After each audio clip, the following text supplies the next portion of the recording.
lalu drop. Nah, dia langsung terbuat garis tanpa kita harus klik di bagian sini. Nah, di sini di bagian decide kita ganti aja.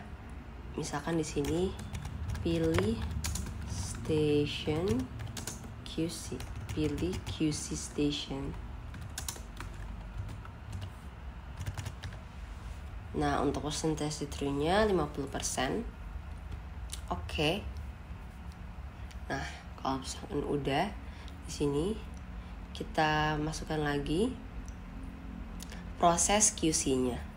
Tadi proses QC-nya dalam studi kasus ada 2. Jadi jangan lupa kita klik dulu di sini di bagian decision, baru kita masukkan proses.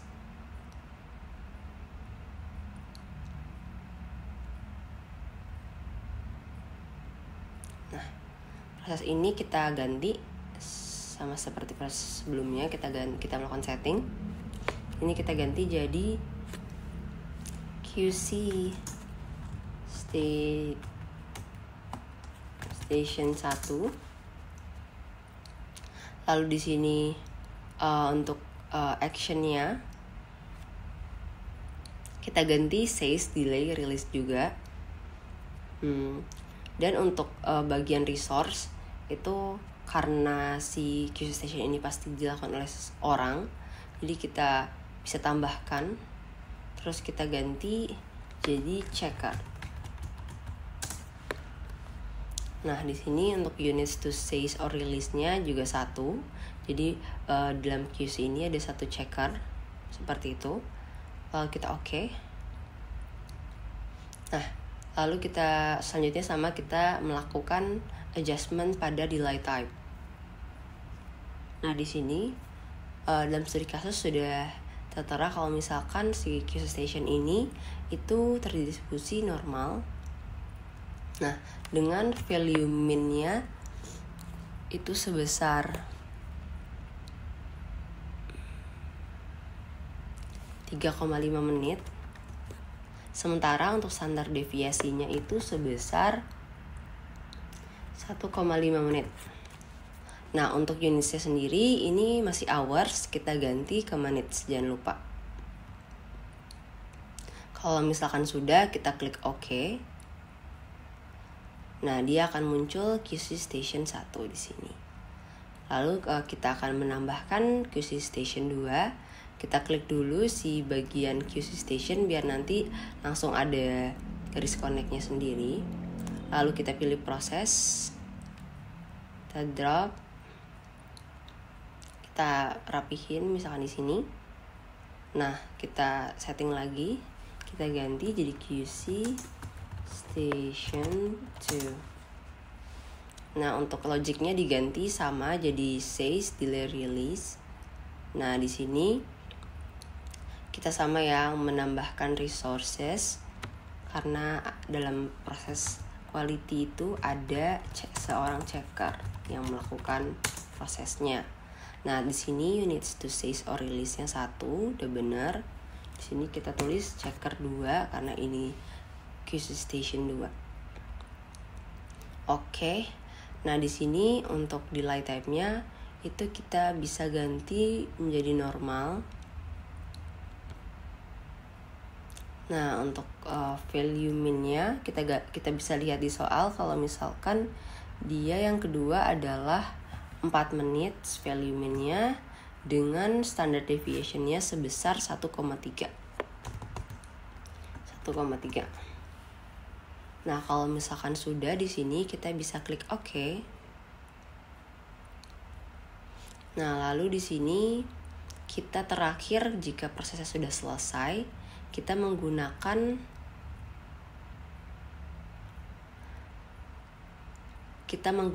dispose untuk mengakhiri proses.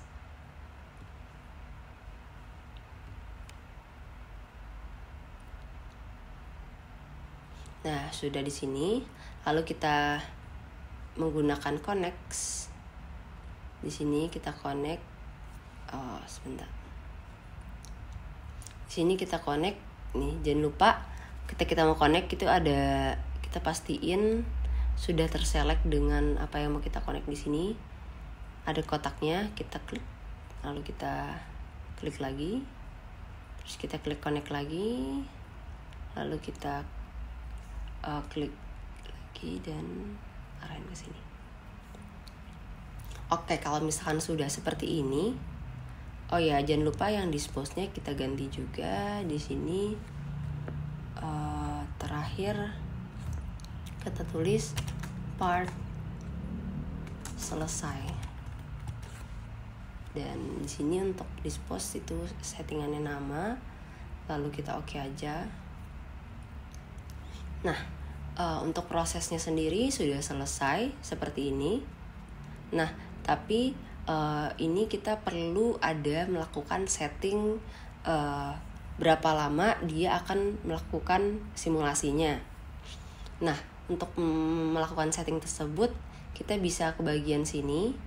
Di atas ini ada pilihan Home, Animate, Draw, and Run. Kita pilih yang Run. Nah, oke. Di bagian Run ini, lalu kita bisa lihat ada beberapa pilihan di sini. Kita bisa pilih di bagian yang paling kanan. Itu ada settings, terus di sini ada setup. Kita klik. Nah, di sini keluar run setupnya. Kita bisa ke replication parameter terlebih dahulu. Di number replication-nya ini kita tulis 1.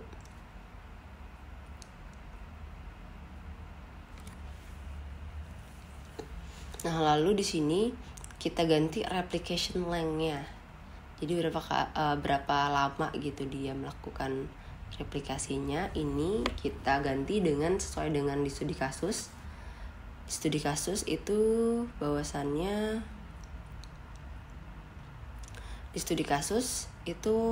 tertera kalau misalkan prosesnya itu dilakukan simulasi selama 8 jam. Jadi di sini kita ganti 8. Nah, untuk lengthnya tetap hours karena sudah benar. Untuk hours per day-nya itu benar 1/24. Nah, untuk base time units-nya ini kita ganti jadi minutes. Nah, oke. Kalau misalkan sudah, kita ke bagian project parameters. Nah, di bagian project title ini kita bisa ganti misalkan nama project dari simulasi ini apa, misalkan proses drilling. Nah, untuk analysis name-nya kita bisa ganti juga. Di sini project description-nya kita bisa ganti juga di sini dan sebagainya. Nah, kita bisa klik OK. Nah, kalau misalkan sudah, kita bisa langsung melakukan run. Cara run-nya kita bisa di sini.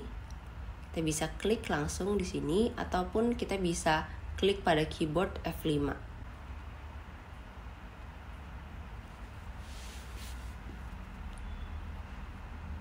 Nah, di sini dia akan terproses satu-satu. Dari proses drilling dia terpecah menjadi 2. Nah, jika sudah ada pop-up seperti ini tandanya sudah selesai simulasinya. Nah, di bagian kedatangan parts ini terlihat angka.